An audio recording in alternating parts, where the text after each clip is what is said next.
Një manovër të partive politike për të zgjatur procesin e vendimarrjes për shpërndarjen e mandateve të deputetëve.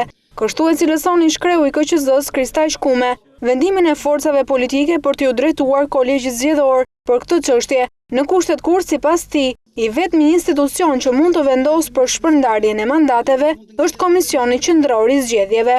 Kolegji zgjedhor, në qoftë se e pranon ankesën, nuk e shqyrton atë në themel, por ai merr vendim i cili detyron Komisionin Qendror të Zgjedhjeve për të marrë vendim lidhur me çështjen përkatëse. Produkti i fundit do të jetë vendimarrja në Komisionin Qendror të Zgjedhjeve. Nuk do të jetë sipas kërkesave të kodit zgjedhor dhe nuk mund të jetë kolegji zgjedhor ai që të bëjë ndarjen e mandateve në njësitë zgjedhore.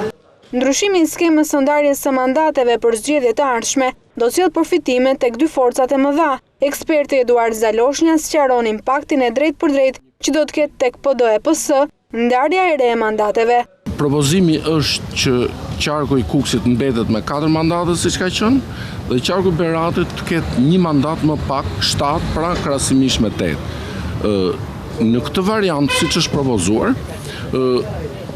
ka më shumë interes PD-ja, për faktin se mandatin e 4 në Kukës, PD-ja, duke gjykuar nga rezultatet e kaluara, e ka të sigurt, ndërsa mandatin e 8 në Berat që diskutohet të hiqet Beratit, është i diskutueshëm për vetë faktin se dhe herën e fundit që janë zhvilluar zgjedhjet, mandati i 8 në Berat është vendosur për punë 500 votash. Sa i përket dështimit të KQZ-s në miratimin e akteve me anë të cilit bëhet shpërndarja e mandateve në çdo zonë zgjedhore, Kume dhe Zaloshnja janë në një mendje. Ky është rezultati i një trupe zgjedhore në të cilën anëtarët mbrojnë interesat e partive që përfaqësojnë.